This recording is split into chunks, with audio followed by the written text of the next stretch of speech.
माझ्या मार्केट चॅनलमध्ये तुम्हा सर्वांचे स्वागत आहे. या व्हिडिओमध्ये आपण पाहूयात उद्या म्हणजे सोमवारसाठी निफ्टी आणि बँक निफ्टीच्या महत्त्वाच्या लेवल काय असू शकतात. त्या अगोदर थोडं एक ओव्हरऑल मार्केटमध्ये जे काही चालू आहे ते समजून घेण्याचा प्रयत्न करतो. ज्यावेळेस फर्स्ट टाईम ATH म्हणलं ना त्यावेळेस इथे एक डबल टॉप फॉर्मेशन आपण पाहिलेलं आहे आणि पुन्हा मार्केटने एक चांगला फॉल त्यानंतर दाखवलं. हे करेक्शन गरजेचं होतं आणि ते होणारच होतं मार्केटमध्ये. पण त्यानंतर मार्केटने जेव्हा सेकंड टाईम अटेम्प्ट केलेला आहे पुन्हा फोर्थ टाईम म्हणजे first time first second third आणि फोर्थ टाईम असं शक्यतो खूप कमी वेळा मार्केटमध्ये पाहायला मिळतं की एकाच लेवलवरती 2 वेळा डबल टॉप बनलेला आहे. आणि आजचा जो डबल टॉप आहे आजचा इन द सेन्स शुक्रवारी बनलेला तो थोडा न्यूज बेसिस होता. म्हणजे मार्केटमध्ये एक चांगलं गॅपअप ओपनिंगवरती थोडा वेळ सस्टेन केलं परंतु नंतरून जे काही गॅपअप होतं किंवा जे काही ट्रेंड होता तो फेल झाला किंवा ब्रेकआउट ज्याला आपण म्हणूयात हा ATH बनलेला होता त्याच्यावरती मार्केट निघालेला आणि तो फेल होऊन एक चांगला फॉल आपण त्यामध्ये पाहिलेला आहे. हे समजून घेणं खूप गरजेचं आहे.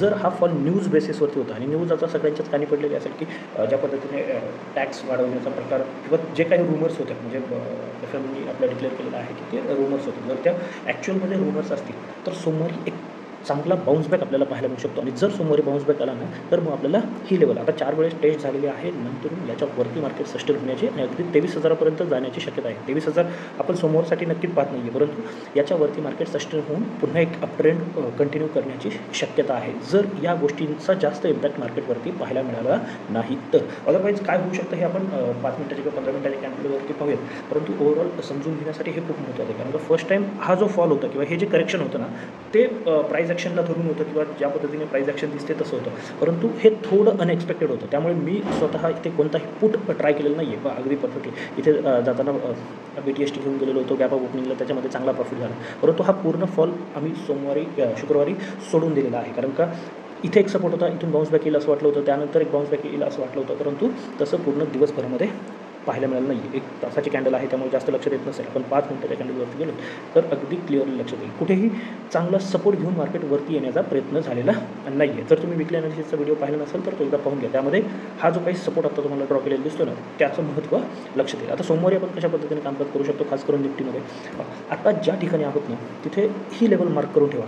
सगळ्यात महत्त्वाची ती लेवल आहे 22,400 ते 380. खरं तर लो शुक्रवारचा अगदी 350च्या आसपास आहे परंतु हीच लेवल महत्त्वाची आहे. 22,400 22,380 हा जो 20 पॉईंटचा झोन आहे ना तो खूप महत्त्वाचा आहे. अगोदर डाऊन साईडचं डिस्कशन करूयात. जर मार्केट फ्लॅट ओपन होतं किंवा थोडंफार गॅप डाऊन जर सध्या पाहिलं तर सगळे मार्केट पॉझिटिव्ह आहेत. म्हणजे ग्लोबल मार्केट सगळे त्याबरोबर आपली गिफ्ट निफ्टीसुद्धा जवळजवळ 100-125 पॉईंट आपल्याला वरती दिसत आहे. त्याच्यामुळे एकतर फ्लॅट किंवा गॅपअपची चिन्ह सध्याला जास्त आहे. तरीही जर फ्लॅट किंवा थोडंफार गॅप डाऊन ओपन होते आणि मार्केट याच्या खाली जाण्याचा प्रयत्न करते लक्षात घ्या याच्या खाली ज्यावेळेस निघेल ना तर त्यावेळेस एक चांगला फॉल पुन्हा आपल्याला पाहायला मिळू शकतो. ज्याचं पहिलं टार्गेट हा जो झोन बनला आहे ना त्याची डाऊन साईड जी आहे 22,280पर्यंत आपण पाहू शकतो. म्हणजे जवळजवळ 100 पॉईंटचा टार्गेट इथे मिळेल आपल्याला. पण त्यासाठी आपण स्टॉप लॉस अगदी 20 ते 25 पॉईंट आपला जो नेहमीचा स्टॉप लॉस आहे ना तो लावणार आहे. बरं एक महत्त्वाची गोष्ट आहे कमेंटमध्ये तुम्ही कळवा जो निफ्टीची लॉट साईज 50ची जी 25 झालेली आहे ना त्याच्यामुळे तुमच्या ट्रेडिंगमध्ये काय फरक पडला आहे हे नक्की कमेंटमध्ये कळवा. किंवा याच्यावरती जर डिटेल माहिती पाहिजे कारण का कशा पद्धतीने तुमच्या ट्रेडिंग सेटअपमध्ये चेंजेस होऊ शकतात तुमच्या टार्गेटमध्ये तुमच्या स्टॉप लॉसमध्ये कशा पद्धतीने चेंजेस होऊ शकतात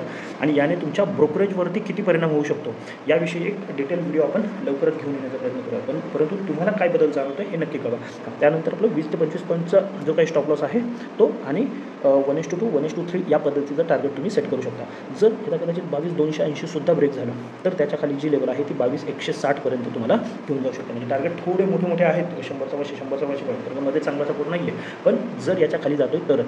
आता याच लेवलवरती अजून एक कंडिशन होऊ शकते जर मार्केट फ्लॅट किंवा थोडंफार गॅप डाऊन इथे येऊन एखादा डबल बॉटम असेल किंवा एखादी हॅमर असेल किंवा थोडा वेळ सस्टेन करून पुन्हा नवीन ब्रेकआउट देते ना तर तुम्ही डेफिनेटली बाईंग पोझिशन क्रिएट करू शकता. फक्त इथे काय करायचं आहे 50% क्वांटिटीनेच ट्रेड करायचं आहे. काय करायचं 50% कारण का एक छोटासा बाउन्स बॅक येऊन ते जर फेल झालं तर त्यामध्ये जास्त मोठा स्टॉप लॉस जाता कामा नाही आहे आणि स्ट्रिक्टली स्टॉप लॉस फॉलो करायचा आहे. हे झालं डाऊन साईडचं. आता अपसाईड कुठे आहे तर सगळ्यात महत्त्वाची अपसाईडची जी लेवल येते ना ती खूप दूर आहे आणि ती महत्त्वाची लेवल आहे या ठिकाणी जिथून आपण फॉल पाहिलेला आहे किंवा हा जो सपोर्ट घेतलेला होतो मार्केटने ती लेवल आहे 22,620. म्हणजे 22,620च्या वरती जोपर्यंत जात नाही तोपर्यंत चांगली अपसाईड आपल्याला पाहायला मिळणार नाही आहे. जसं गिफ्ट निफ्टी दाखवते आत्ता 450 जर 1,200 पॉईंटचा गॅप ऑफ ओपनिंग होते तर अगदी त्याच्या आसपास आपण ओपन होऊन इथे मार्केट सस्टेन करून लेवल जर ब्रेकआउट आला तर डेफिनेटली एक चांगली बाईंग पोझिशन आपल्याला बनणार आहे. फक्त एक धाकधूक ज्याला म्हणतो आपण ती मनात काय राहू शकते, जर 450 ऑलरेडी 100-125 पॉईंट झालेले आहे, अजून किती जागा शिल्लक आहे. पण आपण प्राईस ॲक्शननुसारच काम करणार आहोत. जो काही झोन बनेल आणि ब्रेकआउट येईल ना त्याचा लो किंवा अगदी 20 ते 25 पॉईंट हा आपला स्टॉप लॉस असणार आहे.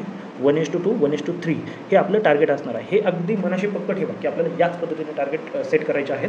लेवल सांगतोच, परंतु या पद्धतीने आपल्याला स्टॉप लॉस ट्रेल करता आला पाहिजे. म्हणजे जर तुमच्या स्टॉप लॉसपेक्षा 1:1 1:2 जर टार्गेट येते ना, बुक नाही केलं तर काही क्वांटिटी बुक करून तुम्ही स्टॉप लॉस ट्रेल करणं खूप गरजेचं आहे. कमीत कमी एक एवढा आठवडा तरी, मग एकदा डिरेक्शन क्लिअर झालं, अजून 1-2 फेज झाल्या इलेक्शनच्या की बऱ्याचशा गोष्टी क्लिअर होतील. मग त्यानंतर 620च्या वरती आपलं जे टार्गेट आहे ना ते अगदी 22,800च आहे. लक्षात घ्या कोणतं आहे, 22,800. मग तुम्ही डायरेक्ट 200 पॉईंटपेक्षाही त्यामध्ये तुम्ही डिवायडेशन करू शकता. 22,720 असेल आणि 22,800 असेल, अशा पद्धतीने डिवायडेशन करू शकता. 22,800च्या वरती जर निघतोय तर आपण ब्ल्यू स्काय झोन ज्याला आपण म्हणतो ऑल टाईम हायला असू शकतो आणि मग तिथून आपण 23,000च्या दिशेने जाणार आहोत. पण उद्यासाठी आपण 22,800 हीच फायनल लेवल घेऊन चालणार आहोत. जास्तीत जास्त 22,860 या पद्धतीनेच ट्रेड प्लॅन करायचा आहे. आता इथे एक महत्त्वाचं काय असू शकतं, जर अगदीच फ्लॅट किंवा एवढं मोठं जे गॅपअप दिसतं ते झालं नाही तर काय होऊ शकतं, मार्केट पुन्हा एकदा इथे रिटेस्टिंग लेवल वरती जाईल.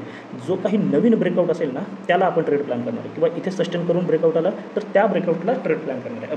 गॅपअपमध्ये आपण कॉल साईडच्या ट्रेडवरती जास्त फोकस करणार आहे. डाऊन साईडच्या ट्रेड जोपर्यंत याच्या खाली जात नाही, म्हणजे जर गॅपअप नंतर एवढे येते ना तर पुन्हा 100-150 पॉईंटचा जो काही फॉल आहे ना तो सोडून द्यावा लागला तरी चालेल, परंतु मध्ये ट्रेड घेऊ नका. कारण का हा एक महत्त्वाचा सपोर्ट आहे. मार्केट कदाचित तिथून पुन्हा बाउन्स बॅक होऊ शकतं. जर हा ब्रेक झाला तर एक चांगला फॉल येईल. मग याच्या खाली सुद्धा जर तुम्ही ट्रेड प्लॅन केला, गॅपअप नंतर 100-150 पॉईंट सोडले तरीही एक शार्प कट येऊ शकतो आणि त्याच्यामध्ये तुम्हाला चांगले पॉईंट मिळतील. ऑप्शनमध्ये कन्व्हर्जन चांगलं मिळेल. त्यामुळे इथे जे काय आहे ना ते अवॉइड करणं जास्त गरजेचं आहे. किंवा मग अगदीच तुम्हाला काही सेटअप दिसला तर कमी क्वांटिटीने ट्रेड या झोनमध्ये तरी आपल्याला करता आला पाहिजे, हे लक्षात ठेवायचं आहे. आता दुसरी महत्त्वाची गोष्ट आहे बँक निफ्टी. त्याबद्दल जर तुम्ही व्हिडिओला लाईक केलं नसेल तर लाईक करून घ्या आणि आपल्या चॅनलला सुद्धा सबस्क्राईब करा.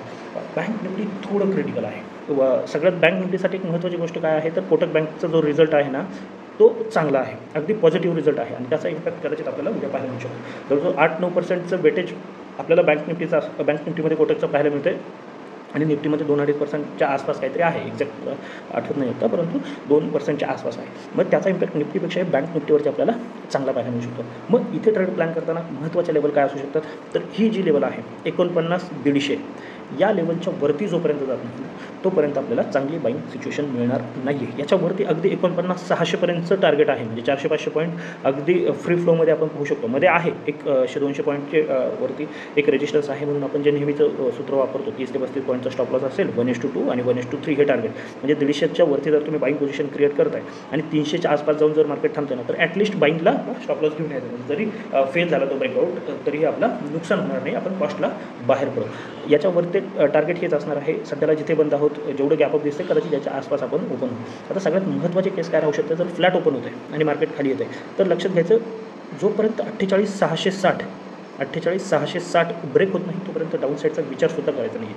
कदाचित काय होऊ शकतं, हा फॉल एक बॉटम आणि इथे येऊन सेकंड बॉटम बनून मार्केट या पद्धतीने वरती जाऊ शकतं. म्हणून इथे थोडं सावध. आता लगेच इथे ट्रेड प्लॅन करणं थोडं रिस्की असू शकतं. मग तुम्ही काय करू शकता, जर मार्केट फ्लॅटने किंवा कॅपडाऊनने अगदी 48,700 48,650च्या आसपास कुठेही एखादा लो बनून मार्केट वरती जाते तर इथे तुम्ही 50% क्वांटिटीने ट्रेड करू शकता. अगदी छोटासा 48,600चा स्टॉप लॉस ठेवून, किंवा जर मार्केट वरती निघताना ही जी काही लेवल आहे 48,800च्या आसपास 820-850ची त्याच्यावरती निघताना तुम्ही उरलेल्या 50% क्वांटिटी किंवा न्यू एंट्रीज इथे घेऊ शकता. ज्यांना रिस्क घ्यायची असेल ते 50% क्वांटिटी इथे घेऊ शकतात.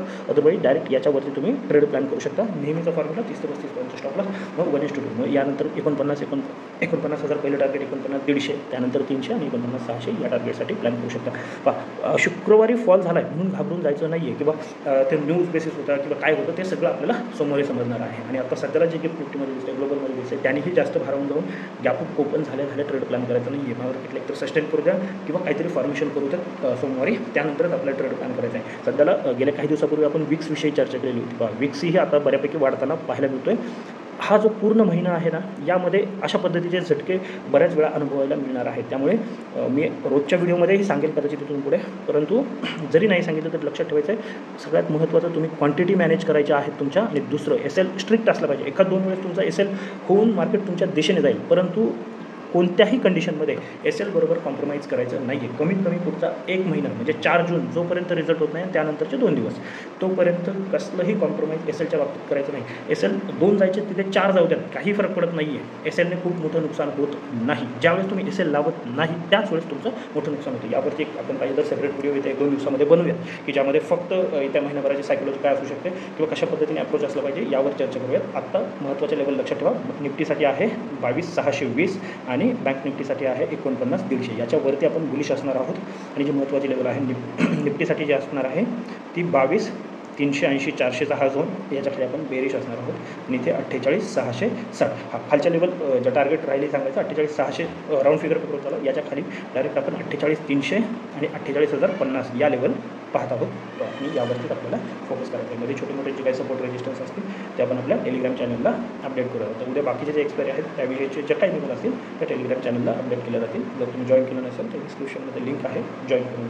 तर त्यासाठी एवढंच. धन्यवाद. जय हिंद, जय महाराष्ट्र.